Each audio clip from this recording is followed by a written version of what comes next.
Hello and welcome to Heywood Healthbeat, a program that offers us the opportunity to explore those people, places, and things that affect our health and keep us healthier and happier in our community setting.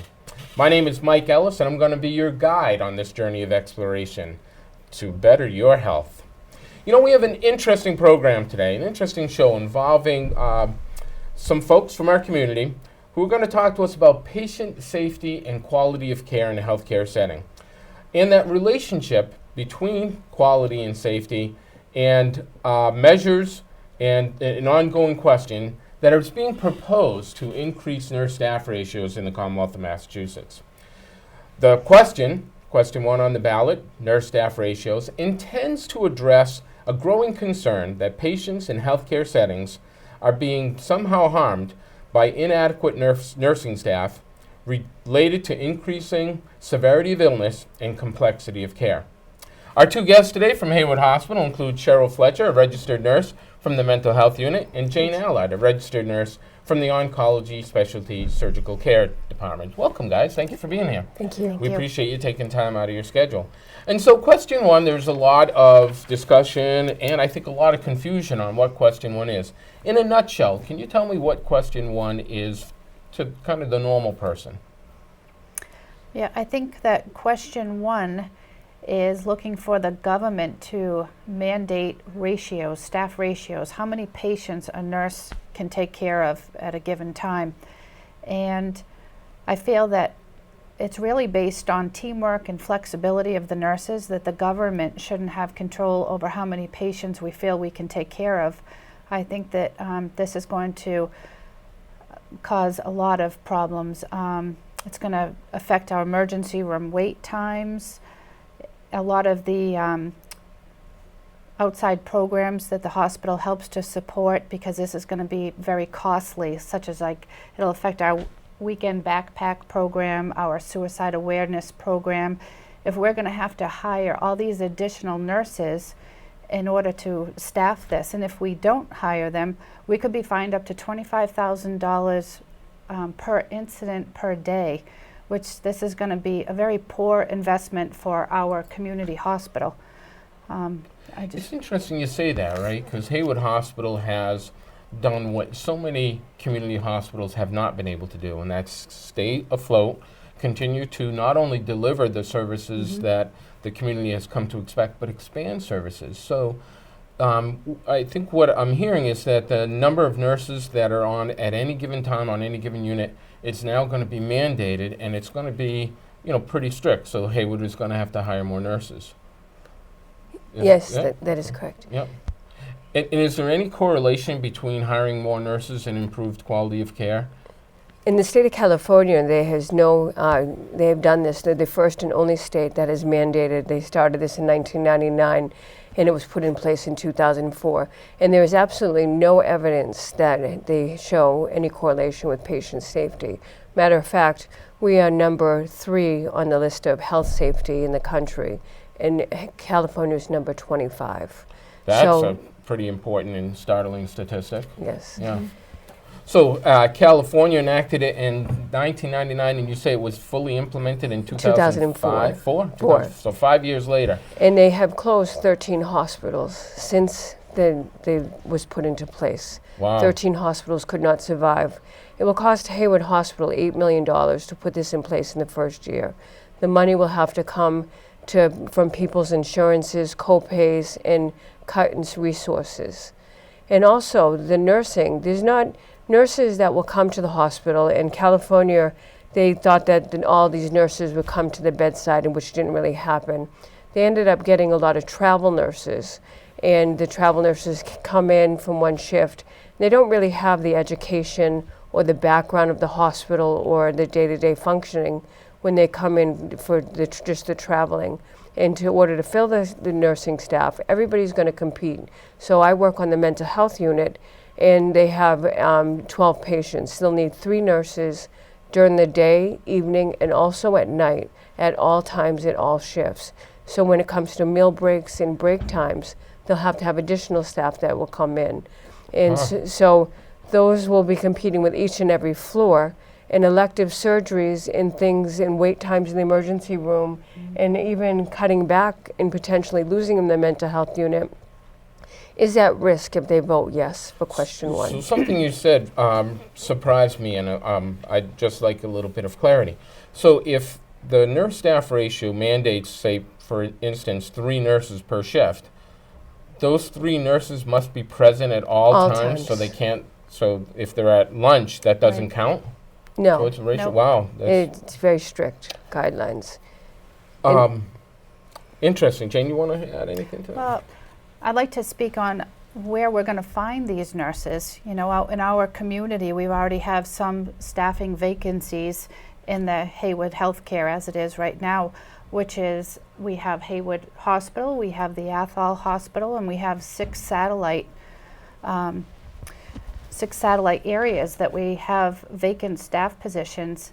And in order to meet these standards, are we going to have to pull from other areas? Like, are our nursing homes going to suffer? Are we going to have to pull from their correctional facilities? Are we going to have to pull nurses? You know, we're going to have to advertise and get people on board, but it's going to hurt other areas in our community, and I worry about that.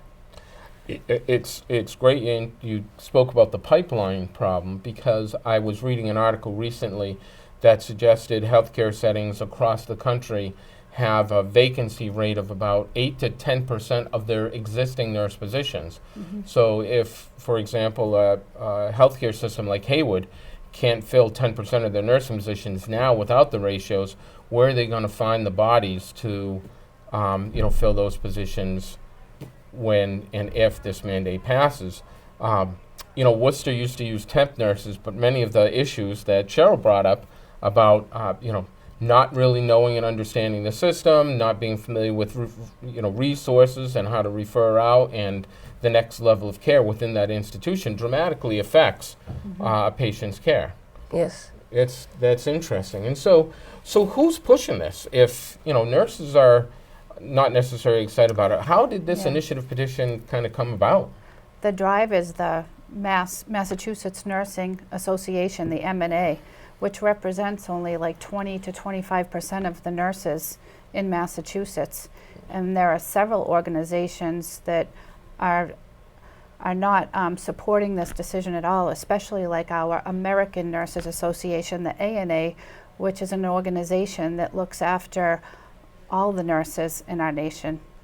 And the ANA Massachusetts, if I understand it right, is the one that's being very vocal. Yes. So it is local. It's not a group of nurses from Iowa or Michigan that are saying this is bad. It's the M&A. What other groups are not supporting question 1 from the nurses? Do you know of any other?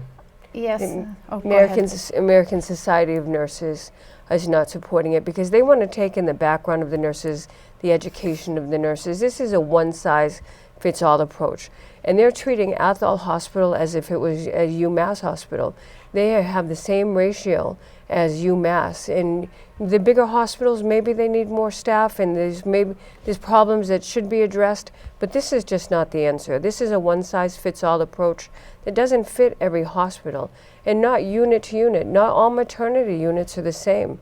Some that are in the cities and that have high volume may need the extra staff, and problems should be addressed. But the M&A goes and has the unsafe staffing reports that if a nurse feels unsafe or feels like something is wrong, she fills out a report, and M&A addresses it monthly with administration to get changes involved and sign the contract. So they're the ones that for all this time have come up with the ratios that Heywood has, along with JCO, Joint Commission, and DMH and DPH, Department of Public Health.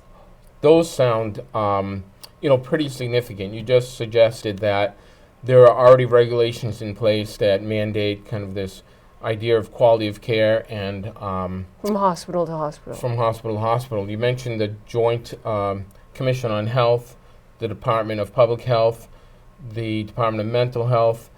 Do they have recommendations, and of course M&A, who sits at the table and negotiates contracts? Are there existing ratios in place in hospitals across Massachusetts now? Yes, there are.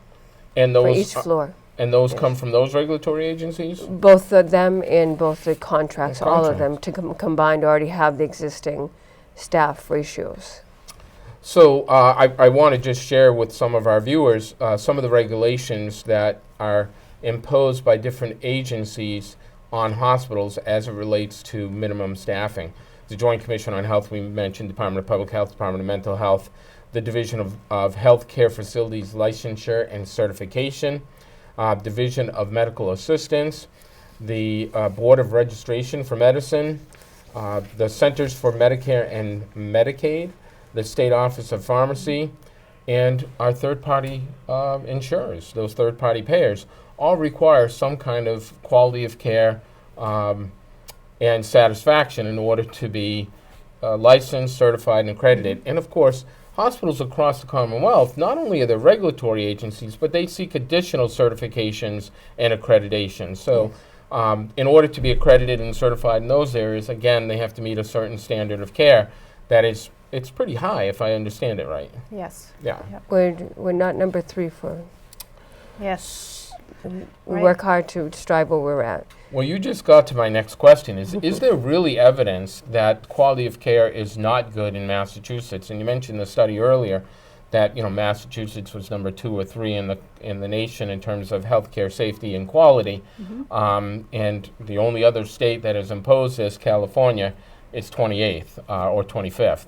So is there any evidence that the quality of care in Massachusetts is bad, or there's a high mortality rate, or anything that would suggest that there's a real impetus for No, I think it's just the opposite. There are quality measures in place that have proven that Massachusetts exceeds California in many areas. And like one of these groups is the Leapfrog that looks at safety. And we were reported like number 3, I believe it is, or 4, California being 25 in the nation. So, and that's without having these ratios in place, and they've had theirs in place for years. So we talked about some of the reasons why. What are some of the negative outcomes of this bill passing? What can people expect to happen? I mean, I think that universally people share the value of, you know, good patient care, good patient quality. And we've talked about the fact that Massachusetts has excellent patient care and great patient quality with low mortality rates.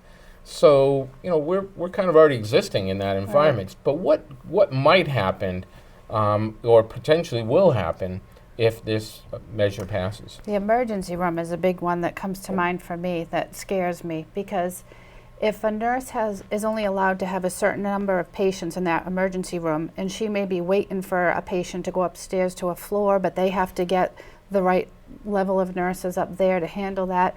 Now we've just had an ambulance come in because there's an accident out on Route 2 or something like that. We can't take that patient because you're at your ratio. We could be looking at a fine. We want to help that patient.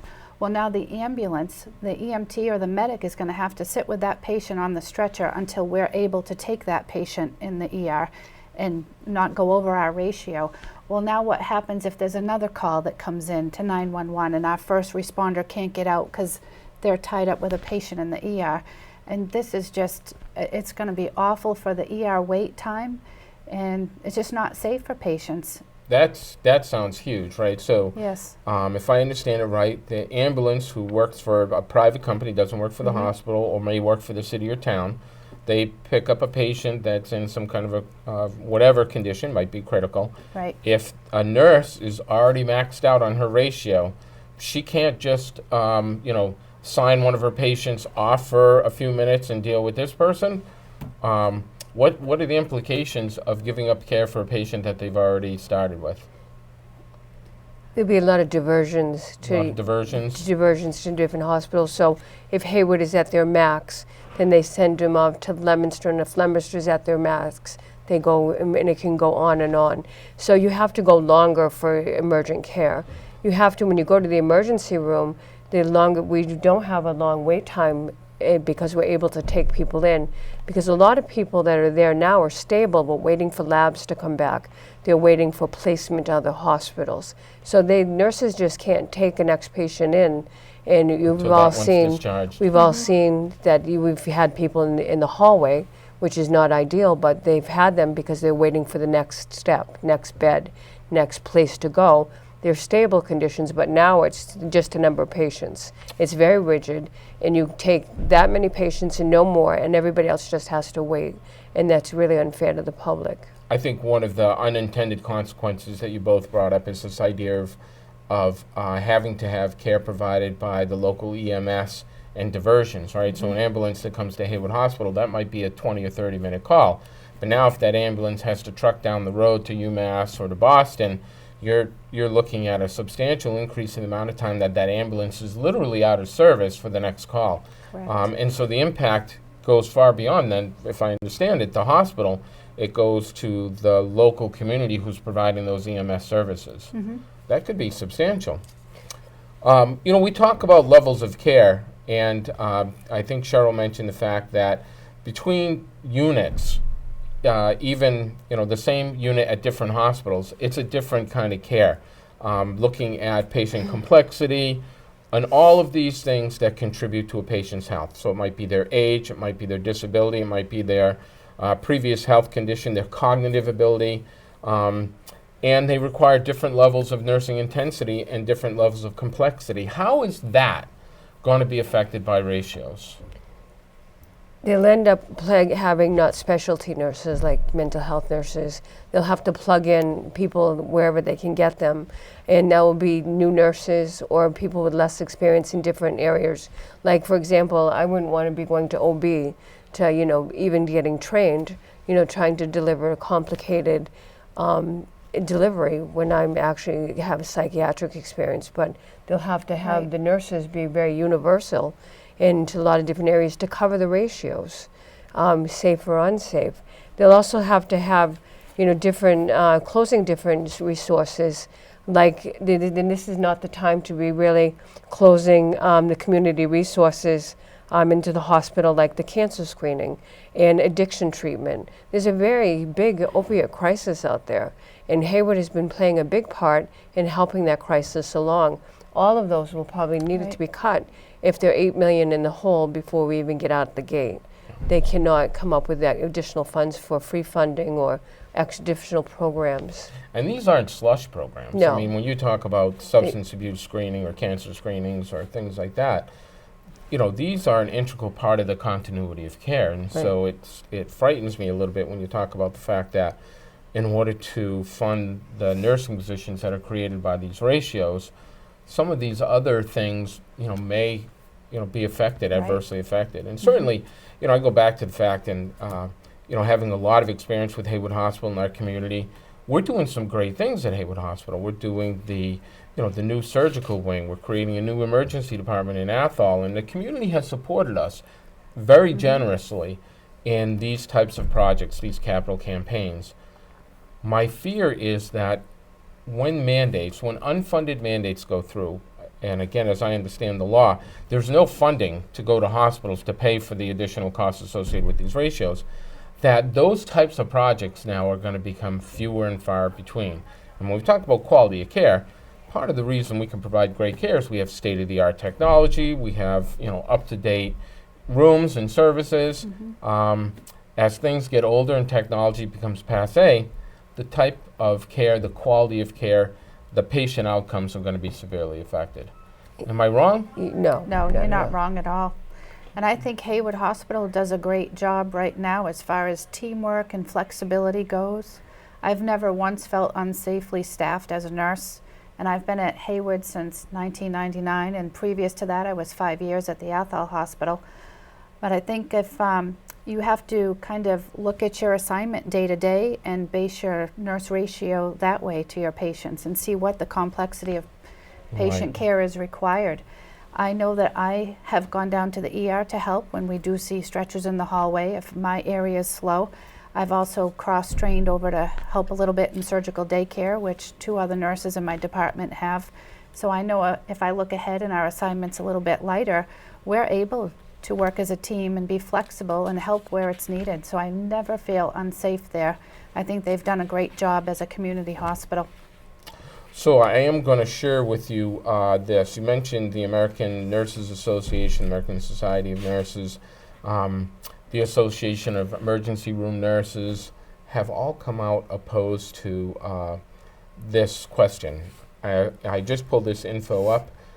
In addition to that, Massachusetts Medical Society, Massachusetts Business Roundtable, Worcester Regional Chamber of Commerce, the Greater Gardner Chamber of Commerce, Blackstone Valley Chamber of Commerce, Massachusetts Taxpayers Foundation, which is really a great guardian of these measures that affect the taxpayers directly in their pockets. And we talked about increased healthcare costs. One of the things we can suggest, and I think it's appropriate, is as costs increase, so too then will reimbursement requests to insurance companies, and as insurance companies' costs go up, guess what else goes up?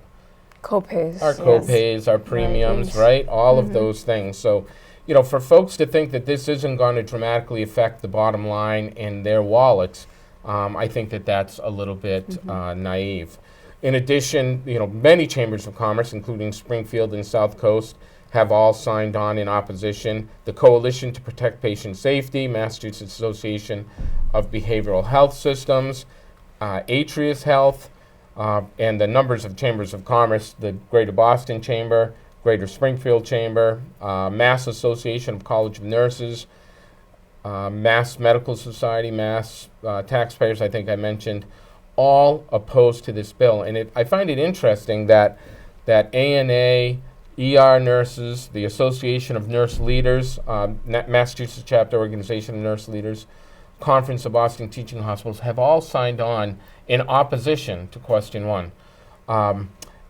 So from that perspective, with so much opposition out there, what would you say to folks who asked you, as a nurse, why aren't you supporting question 1?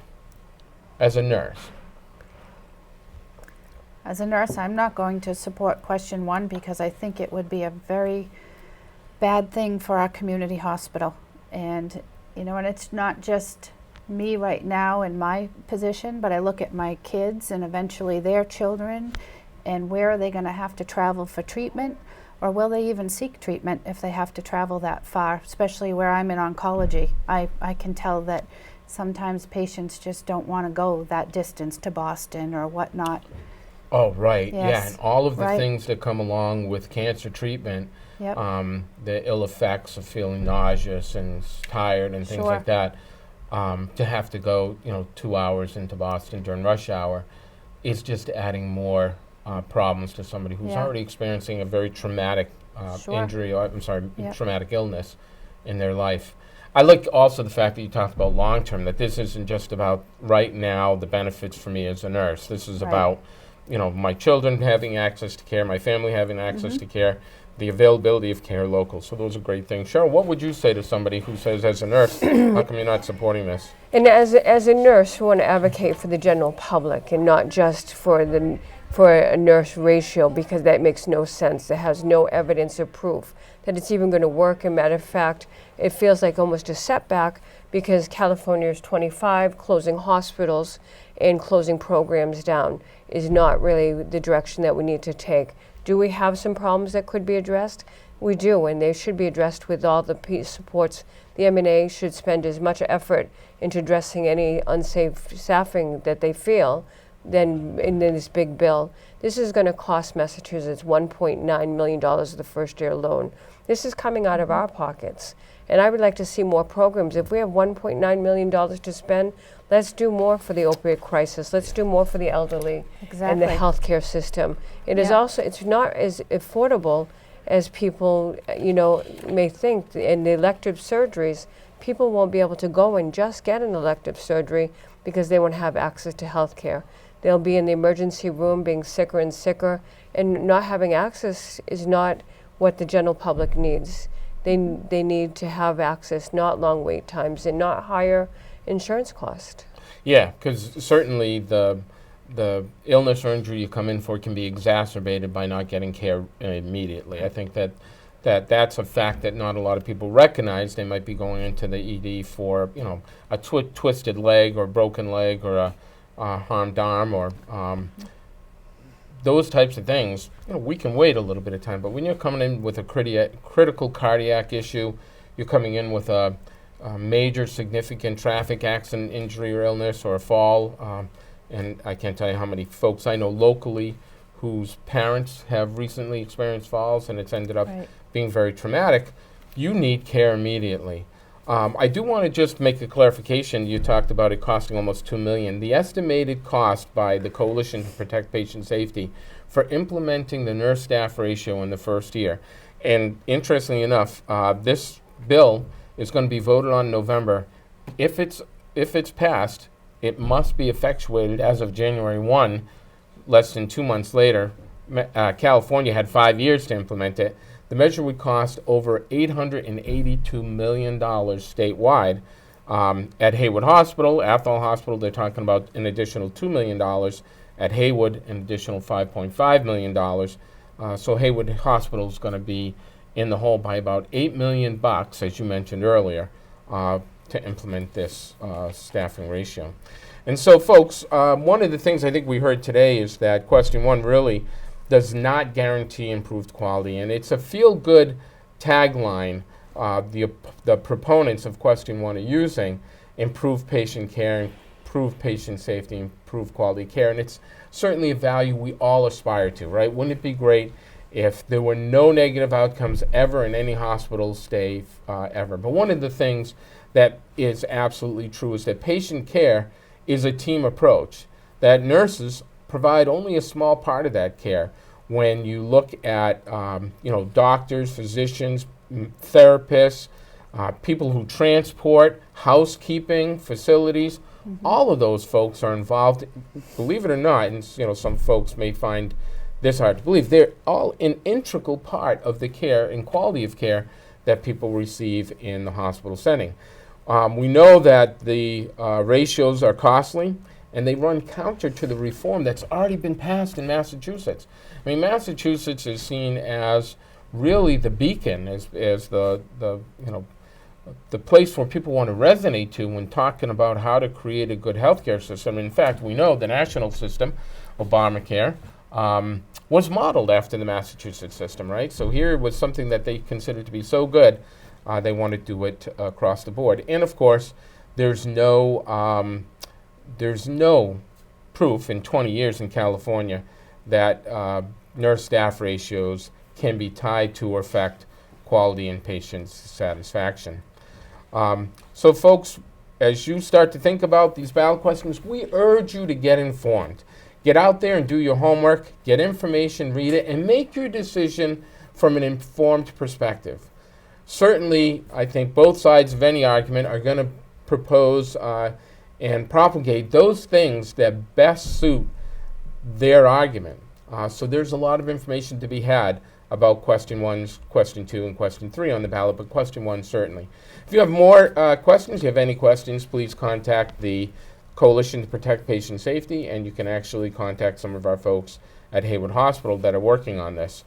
Ladies and gentlemen, health is a funny and fickle thing. It's complex and it's unique.